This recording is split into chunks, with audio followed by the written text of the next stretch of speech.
Isal, vamos então começar por si, bem-vindo. Vamos olhar para aquilo que foram as celebrações do 25 de Abril, vários pontos aqui a serem destacados, várias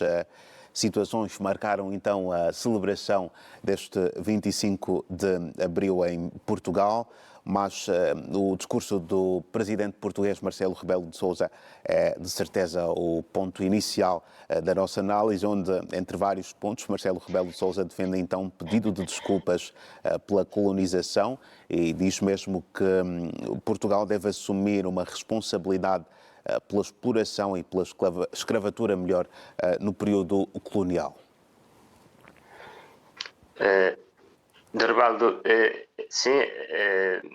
Portugal, como saberás, ou como sabemos todos, foi um dos pioneiros do tráfico negreiro. Certo.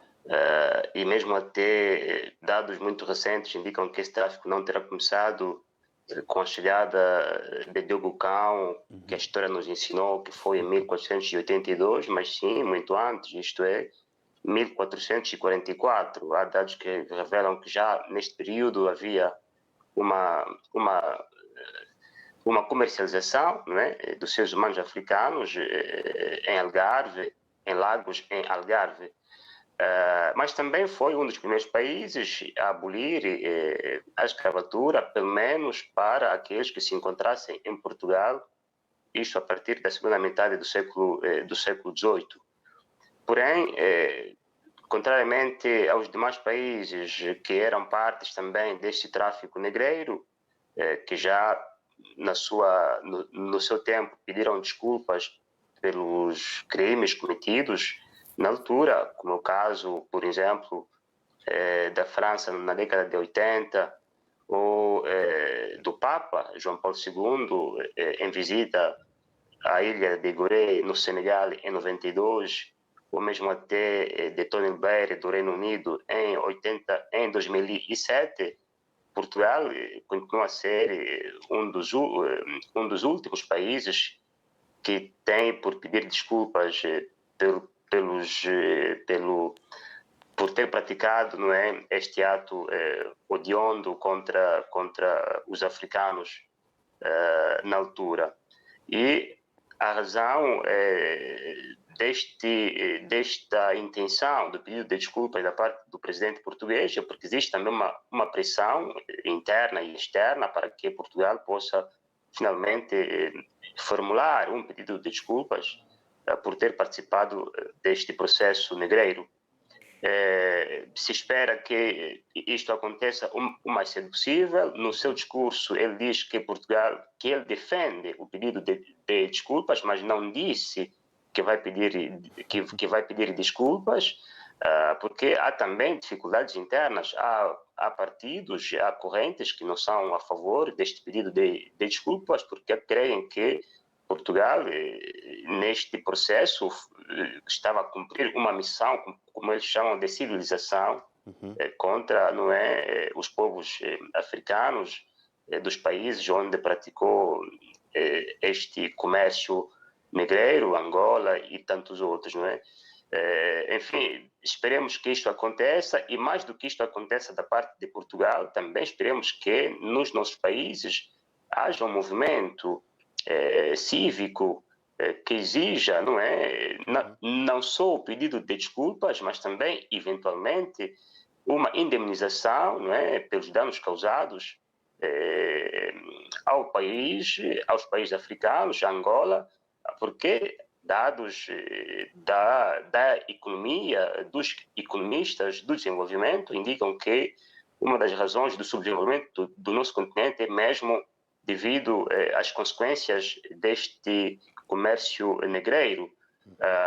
E para que isto aconteça, não só temos que esperar que o presidente português o faça, também é importante que surja ou se consolide este movimento interno que defenda não só este pedido de desculpas formais, mas também uma indemnização pelos danos causados. E mais do que isso também, como já tem vindo a acontecer com a França e com a Alemanha, que estão a devolver peças de artes que foram expoliados dos países africanos, também é importante que os nossos artistas eventualmente o Ministério da Cultura em Angola pense na possibilidade de ver junto das autoridades portuguesas quais peças culturais angolanas foram expoliadas, expropriadas para Portugal durante este período este período de domínio colonial português no nosso país. Portanto, há aqui muitos elementos que devem ser vistos e não apenas essa intenção do pedido de desculpas, que é um bom sinal, mas também é importante que esta iniciativa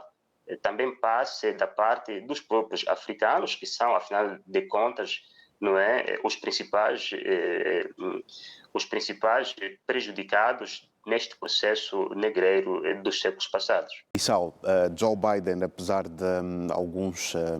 fatores já pesarem contra si, anuncia então a recandidatura às eleições presidenciais de 2024. É uma candidatura que já se esperava, não é, Dorivaldo? Porque, tal como o Trump, também quer levar a termo a sua missão, que é a missão da reconquista do que ele chama de alma dos Estados Unidos. É curioso ver que no vídeo do anúncio da candidatura ele colocou aí conteúdos que têm a ver com elementos identificativos do partido de Trump, os republicanos, ou então do seu movimento Make America Great Again, isto é, o movimento dos MAGA, que ele diz ser um movimento contrário, não é, às liberdades dos americanos, que é contrário, por exemplo, aos direitos, enfim, sociais e civis de uma certa franja da população dos Estados Unidos. Ora, este conteúdo vem, não é, em contraposição até ao conteúdo que Trump publicou, não é, o discurso que fez em Texas, quando também anunciou a sua candidatura, coisa de um mês, quando critica, não é, uma espécie de liberalização excessiva, não é, dos direitos civis e políticos, como é o caso dos direitos da chamada comunidade dos gays, enfim, da imigração. Quer dizer, esta candidatura de Biden e também a candidatura feita por Trump só vem a mostrar que a eleição de 2024 será uma eleição ou uma campanha presidencial muito polarizada, ambos presidentes em dois extremos muito tensos, que poderá, não é, complicar o papel dos moderados, ou seja, os moderados vão ter dificuldades em se alinharem, quer de um lado, quer do outro, ou então os moderados terão que encontrar um candidato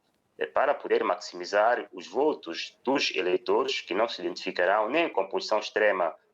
do Partido Democrático, nem com a posição extrema do Partido Republicano.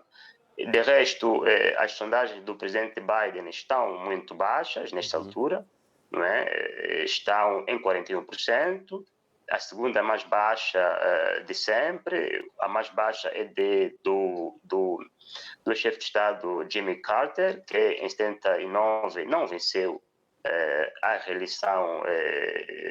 que não venceu a reeleição de 81, creio. Okay. E também o presidente Biden tem essa aprovação muito baixa, o que implica dizer que se não, neste período de um ano ou um ano um pouco mais, não tiver um